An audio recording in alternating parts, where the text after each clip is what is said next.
It's in the name. Welcome into the Helping Healing Humor with Ben and Travis podcast. On today's episode, we're going to talk a little bit about World Hunger Day and one of our favorite ministries in Haiti. We'll get right down to that conversation after these important messages. This episode of the Helping Healing Humor with Ben and Travis podcast is presented by Faulkner University. Faulkner University is a private Christian liberal arts university based in Montgomery, Alabama, with a mission to provide an education anchored by not only intellect, but also character and service. The Faulkner experience aims to educate the whole person. Every individual matters every day. We all want to become better versions of ourselves. No one wants to remain trapped where they are because of missed opportunities and unrealized dreams. At Faulkner University, we believe your dreams don't have an expiration date. We understand that you're looking for more than a degree. You want to find your niche and thrive in your career. Whether you're a high school senior just beginning your trek or an adult student looking for a better path, Faulkner is here to help guide your journey. Go to faulkner.edu to apply or get more info. That's faulkner.edu. I'm Travis Creasy. That's All-Pro counselor with Three Chord Counseling, Ben Hayes there in Muscle Shoals, Alabama. Ben, how you doing, man? Doing great. It is a rainy day as we record this. It has been raining and lightning and thundering, it seems like all day long. It's kind of been a rainy last couple of months, but it's feeling pretty good in here. So we're here and glad to be here and recording some stuff for you guys to listen to and hope that it's going well. Will, how are you? Man, I'm doing good. Graduation season, so a little bit busy for a youth minister, but bittersweet. Send some kids out in the real world, but I hate to lose the ones we got. So, Travis, I know you experience all that graduation stuff. Just glad that school's out, right? Oh, yeah, just sitting here chilling. Not sure I've even brushed my teeth today. Got a hat on, drinking coffee. It's exciting, dodging the cicadas and all that good stuff. But, you know, I'm really excited. We're partnering with Liberté Ministries again. We're all passionate about the Lord's work, wherever it is, but especially in Haiti. And we really want to take the chance to make a difference. And we think that you guys out there listening can certainly do that. And we're excited. We're, as a group, excited to announce that there are two opportunities to help out Liberté and to impact Haitian missions through their sponsoring congregation, Petersville Church of Christ. Yeah, I think our main goal is to get the Liberté Ministry guys in front of 12 new congregations to share what God is doing in Haiti through both Harry's home and that is a home providing for spiritual and physical needs in children of Haiti. Yeah, that's not all. The second thing that we really want to do is we want to run a campaign to provide New Testaments to a lot of people who may not have the availability that we here in the States have, but we also want to provide those New Testaments in the Haitian language, all right, and give it to them in a way they can benefit from and that they can use. And here's the best part. It's only $5. And so that's just a Starbucks drink. You got your coffee there this morning, Travis. Just a quick fast food meal. So just $5, we can bring a lot of faith, a lot of hope in the Word of God to some people who really can use it. So you can visit travisloveshaiti.com, because I really do love Haiti, today to donate and purchase New Testament Bibles for Haiti. In fact, we believe in this so much that we're going to match the first $100 donated towards these Bibles. So every Bible you purchase will actually be 2 Bibles. Every contribution counts. Together we can make a profound impact. Go to travisloveshaiti.com to schedule your informational meeting and donate. Let's join hands and spread the light of faith to every corner of the world. And so, as we talk about Haiti, as we talk about World Hunger Day, Will, maybe I'm putting you on the spot here, but you have actually been to a bench there in Haiti where they provide food. Yeah, so I went several Christmases ago. Well, I guess it's been even before Amy was born, probably around 2016, 17, and got to visit with Harry Hames. Harry's kind of been a driving force with RV and several others there for the work there in Haiti. And here in North Alabama, we raise peanut butter every year during the Songs of Summer with the UNA Christian Student Center. And that peanut butter goes to provide just some much needed protein for kids that are hungry, that don't have meals. And so here he took me to a little, basically it's almost like a little school bench, kind of right outside a facility there. And I believe if a kid hadn't eaten in a day or two, they could come and sit there and they would be given peanut butter just to kind of get them through the next day, which is inspiring, but also sorrowful, sad, depressing maybe is the word, to know that there are kids that are struggling to even be able to eat. But what they did there, the whole facility was just unbelievable. And I know at one point we actually cooked hot dogs for some of the kids that probably at times had been a part of sitting on that little hunger bench. And there was one little boy that was probably the size of Amy, 5, 6 years old maybe, or he may have been 8 or 9 or 10 years old and looked like Amy.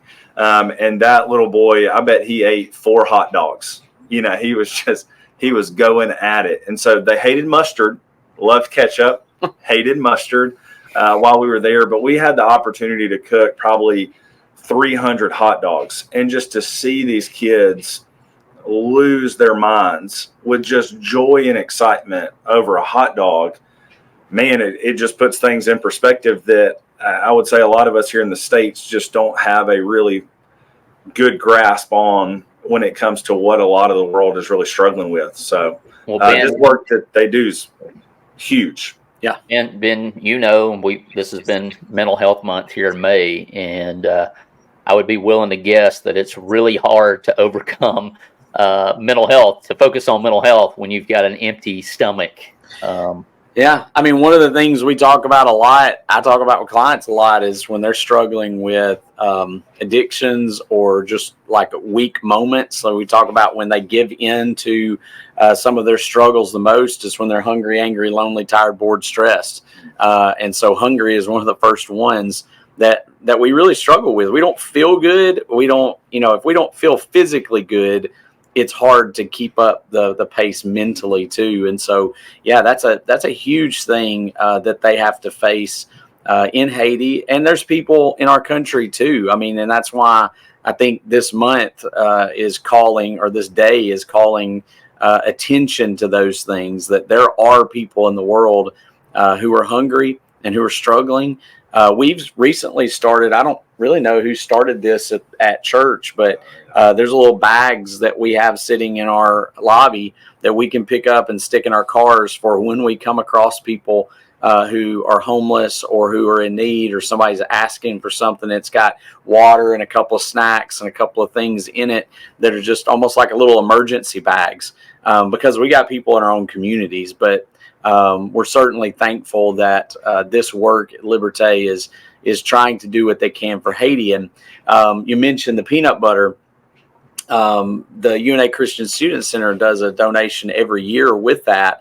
And I mean, they collect, I can't remember how many jars, but it's thousands maybe. Yeah, now they just do cash so that they can buy them in even larger capacities, with everything. But they used to collect the actual jars. Now it's the money. And all of that goes not just to the school, but it goes to the churches in Haiti so that they can pass that around, hand it out to the community. And so when they run across not just kids, but adults or anybody else that's struggling, they can hand that out. I don't want to misspeak here, but I think I remember when I was in Haiti, a peanut butter jar was like $8, $7 or $8. So even, I think sometimes in the States we go, we'll just go to the store and buy it. Well, when you're making 40 cents, an hour, $8, like, I mean, that's just astronomical, especially for just some food. I just got an email from one of the workers there that said they've actually retired the hunger bench because they've been able to provide lunches at the school now. And so they're, even because of probably the blessings of people here in the States and around the world, even being able to do more, even in just that short period of time since I was there, until now. So just a huge work. What a huge thing to be able to say you retired the hunger bench. Oh yeah. That we don't have to have a hunger bench anymore because we're providing that every day at the school for these kids. I mean, to me, that's a huge thing. And all this money that goes over to help those churches, and then they help local people. And so, a lot of people in the States and otherwise have been donating to make sure that happens and people are helped in the country of Haiti. Well, it'd be real simple. You can go down to the description of this episode, whether you're watching on the video or you're listening to it on the podcast, and you can go to travisloveshaiti.com. Like I said, you can make a $5 donation that buys a New Testament translated in the Haitian language, and we're going to match that. So if the first 20, we can make 40. If you'll donate one, we'll match it up to that $100 limit. And of course, right, Jesus, the great physician, the greatest counselor of all, he knew to fill the bellies, right? And then he could teach, because it's hard to hear that teaching over a growling stomach. And so we just want to hit on every level that we've got here that we believe so strongly in the Helping, Healing, Humor podcast. And this is one way that you absolutely can do that on every level. These folks are providing for the people of Haiti, and especially the kiddos there. And so go ahead and hit that travisloveshaiti.com and check it out and do what you can. The other thing is we'd love for you to invite these guys out to your congregation. They're both wonderful presenters. I'm sure that they would use any opportunity that you could give them, whether it's just meeting with your elders, your deacons, speaking on a Sunday morning, Sunday night, Wednesday night. They'd love to come out and share all the different ways. I know that the home is not the only way that they're reaching out to people. They also have a 4-year Bible college that they can get, and also a primary school for some of the young people there as well.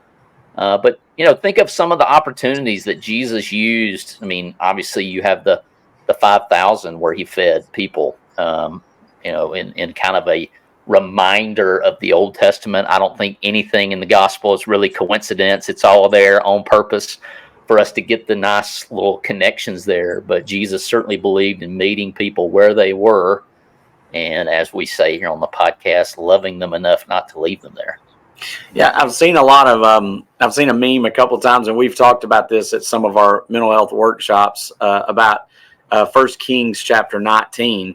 When Elijah was struggling, and Elijah says, "It's enough. I'm done with this," and Jezebel has threatened him, and he goes up on the mountain. And he just wants to die.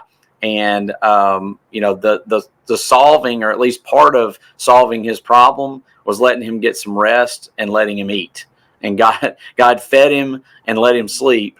And so sometimes a nap and a snack helps us out a whole lot. So when we start thinking about the things that we do struggle with, that hungry, angry, lonely, tired, hunger and tiredness. And so this is a way, and this is something that we believe in, helping these kids there, but also, you thinking about how do you take care of your body? How do you take care of your mental health? Sometimes it's taking care of your physical health. And I could probably take a couple of lessons there myself. But, I think all of us need to be a little bit mindful of what that's like for us. And I even think about, spiritually speaking, it says, blessed are those who hunger and thirst after righteousness. And so, from the physical standpoint, the mental standpoint, and then also the spiritual standpoint, that we're to have that longing spiritually for righteousness and for the goodness of God, that would mimic that of those who are just looking for that next thing that they can gain and that next meal. And so spiritually speaking, we're to kind of, mimic that in the way that we long for God, as the deer thirst for the water. Ben Hayes, it's almost like you're a preacher, man, and that you teach the Bible a lot. That was masterful, sir. Masterful. We think about different ways in which we can serve. And like I said, go ahead and comment. If you're watching this on YouTube, you're watching on Facebook, you can go right in the comments right now and go, I want these Haiti guys to come to my church and talk about how we can serve in that capacity. Go ahead and do that. And we certainly can get you in contact with those people. But, as we think about world hunger, you mentioned, Ben, that your church does the little food they can keep in their car to help people. And certainly we want you to think about people right there in your community that you can be a good neighbor to. And so we love thinking of ways that we can assist people. Will, I know that you currently are working with the Walk for Water folks, and you've taken a couple of trips. I'm not sure of all the details of how you're working with those people, just so that you knew you needed one more thing, right, to on the plate to serve folks. But if you want to tell us a little bit about that, that'd be great. Well, one thing that Lindsay and I both have said is sometimes ministry lends itself to feeling like you're being paid to be a Christian. And so we wanted to try and be a part of something that was bigger than just our local congregation here at Highland Park. And so this opportunity just kind of fell in our lap through some connections that we had with people to go out and to try and help people see the needs that those in other countries have, whether it be food, access to clean water. And so we try and just provide a walk, whether it's a civic group, church group, to host it, to just draw attention, kind of like what we're trying to do for Haiti. Is we want to bring awareness to that there are a lot of people every day that are dying because of not having access to clean water or even having access to food. And so we come in, we talk about it. Most people in other countries walk around 4 miles a day to get water. I would say that it's probably not clean water, just because when I was in Haiti, for instance, the women and children were walking to the river to get water. I would not drink the water out of the Tennessee River down at McFarland. And I sure wouldn't drink the water out of these rivers because the cattle were bathing in there. They were drinking out of the water. And then, of course, there's just heaps of trash that are being thrown in the river as well. And so we try and go bring awareness to that, and then set it up to where a well can be dug in a community. And here recently over in Kenya, there was a well that was dug. And after they do a ceremony to kind of, start the well, that it's working, show the community. And there were 6 baptisms right after they set up the ceremony, And so it goes back to what y'all were saying is there are so many people in our world that are looking for God. And just something as simple as water and food can change the course of their eternity. And I've seen that. I've seen that from my time in Africa. I've seen that in Haiti with what RV and Jay and Harry do. I've seen it in Honduras. I mean, y'all have seen it in places y'all been. You can look out my window right here and see the Samaritan house. Yeah. And we've had people who are baptized and people who have changed their lives as a result of us feeding them and giving them clothes right here in Muscle Shoals, Alabama. So it's hard for me. And I had somebody here recently go, well, we just don't need to give people a bunch of stuff, And then I see the results of like what a jar of peanut butter does and what access to water does for some of those little girls in other countries. You provide a well in their community. Well, now they get to go to school, because they don't have to walk 4 miles a day carrying. Yeah. I tried to carry a 5-gallon jerry can full of water, and it was difficult as a 34-year-old grown man, much less an Emmy, or a 10-year-old girl having to do. So it's just, there's so many needs that we can be a part of, and the $5 and just having RV and them come to your congregation is something so simple and something that every one of us have the ability to be a part of, that we may never know the effects of until we reach eternity. And Will, you remind me of the conversation that Jesus had when he's picking the grains of head, and they get mad at him, and he's like, "Was the Sabbath made for man, or was man made for the Sabbath?" And it's very difficult to focus on the things that are eternal. Once again, when there is a very present need, and so when those things are met, then they are open. They can focus on, right? Jesus talks about, today has enough trouble for its own. And the people he's talking to are people who are working from sun up to sundown to eat, to put food on the table. And so when that's met, they're open to what Jesus has to say. And so just There's one more plea on here on the episode, right? TravisLovesHaiti.com. Go down there, get those guys in front of your leadership, your congregation, or just simply donate $5. Like I said, we'll match that up to $100. So we want to at least, at the very least, get 40 Haitian New Testaments in the hands of the folks down there in Haiti. And I figure if you're listening to this, you can look around the room, because I know I can, and I can spot a bunch of Bibles in the room I'm sitting in. You might be driving down the road. You may have one sitting there next to you. You have access to the Bible. These people are looking for access to the Scripture, and they would love to be able to dig into it. And so, $5 is, I mean, you can't buy a Bible here for $5 most places. So they can get a New Testament in their hands, and that's huge. So if you can spare $5, $10, $20, whatever, we encourage you to do that. One thing I thought of, Travis, that's interesting is I think in the church these days, we don't always talk about fasting because it's not comfortable. Yeah. And here are these people that are literally fasting, not because they're choosing to, but because they don't have access to things. And so this work, not only do we want you, if you have the ability to contribute the Bibles, if there's extra money, having RV and them come to your congregation is going to be able to give you opportunities to feed them physically. And maybe if you haven't experienced hunger, a good fast and praying on how much you could give to the work would be a great start. I like it, Will. I like it. Hey, Dodgeball Daredevils, ready to jive and dodge for a cause? Swing by the Staying Alive Disco Dodgeball Tournament at Mars Hill Bible School in Florence, Alabama on August the 17th. Head to benandtravis.com/dodgeball to snag your or your team's spot and support St. Jude Children's Hospital. Let's dodge, dip, dive, duck, and donate our way to victory.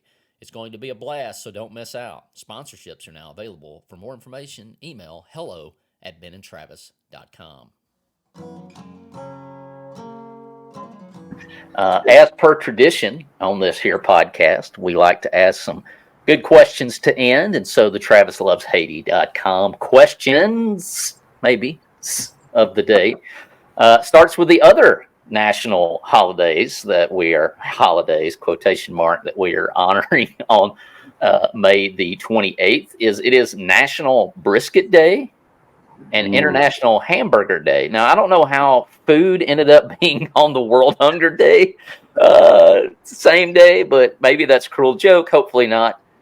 But if we're going one or the other, right, what are we going with? And then if you're going hamburger, what do you have to have on your hamburger to make it an actual hamburger? So I'm going to say brisket. I think that is the natural answer. I mean, if I've got a choice between brisket or hamburger, and especially if I'm at Hard Eights there in Dallas, give me the brisket, gentlemen. Give me the brisket. Yeah, I think I'm going brisket. That's just one of those things you don't get very often. I can get a hamburger pretty easily, but a brisket is phenomenal. And especially, like you said, if you go out to Spring, I'm not even sure if it's still open. I think it is. But the City Butcher out in Springfield, Missouri had the burn ends and the briskets, and just so good. It was phenomenal. So I'd probably take that. Hamburger wise, did you say things that you do want on it or don't? Yeah, what do you got to have on it? If it's gonna, you got to have it. Now, I'm not too particular, but if I can have it any way I want it, how you gonna want that, boss? I'm probably loading it. It's going to be, if it's just one of those days where I don't care what anybody thinks about me, I'm going with tomato, lettuce, onions, probably mustard, and a little bit of mayonnaise, some ketchup on it. Sometimes I might throw, if the dogs are out and there's some like pool room slaw that's close by, sometimes that goes on my hamburger instead of mustard. And so I can go with that. I've been in Mexico before, and they put avocado on it or put some guacamole on the burger. It was interesting, but it was good. But I probably go with just that simple burger, kind of the way we traditionally do it on July the 4th or whatever. All right, well, brisket, hamburger. Nobody can see this, but I sent y'all the picture of the brisket there from Heart 8 on February when I was out in Texas. So, I mean, yeah, brisket's going to be a tough one to beat for me. But I'll tell you, Travis, and this is going back to your Huntsville Hospital days. We came to see you when you got out, and you said, let's go to Farm Burger. Yeah. And I got a farm burger with a fried egg on it, and it was phenomenal. And so every time we go down, what is that, Memorial Parkway? Yeah. And I look over there, Lindsay goes, oh, there's Whole Foods. And I'm going, there's Farm Burger.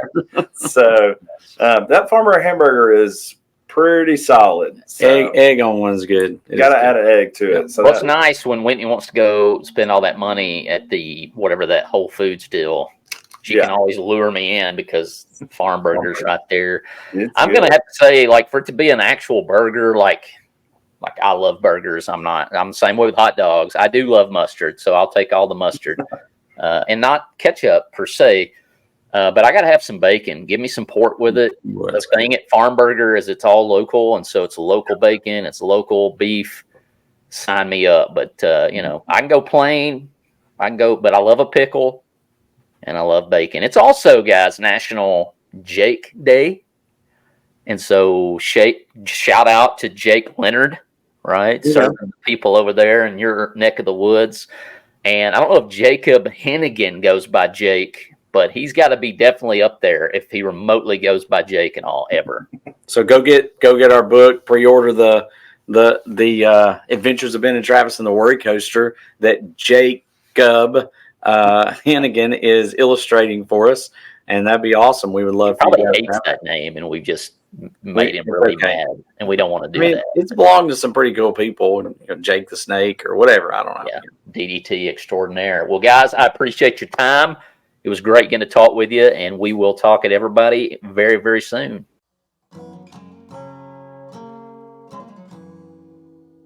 Hey, parents and young adventurers, are you ready to embark on an extraordinary journey? Introducing The Adventures of Ben and Travis and the Worry Coaster, a thrilling ride through the ups and downs of mental health in our new children's book. Join our dynamic duo as they navigate the twists and turns of their emotions while discovering the courage to conquer their worries. Pre-order your ticket to adventure now at benandtravis.com/books and be among the first to embark on this roller coaster of resilience. Let's turn worry into wonder and empower kids to embrace their feelings with bravery and hope. Buckle up. It's going to be an unforgettable ride.